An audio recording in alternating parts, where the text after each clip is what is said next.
Hello everybody! Today I'll be showing you how to make my 3-ingredient milk tea. This milk tea is a copycat recipe of your favorite bubble tea shop. Start by brewing 2 bags of English breakfast tea.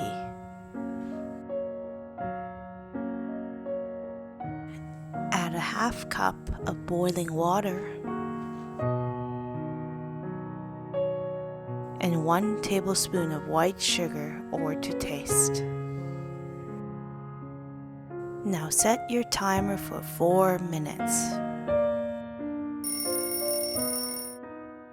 Let's take out our tea bags and stir our sugar so it's dissolved.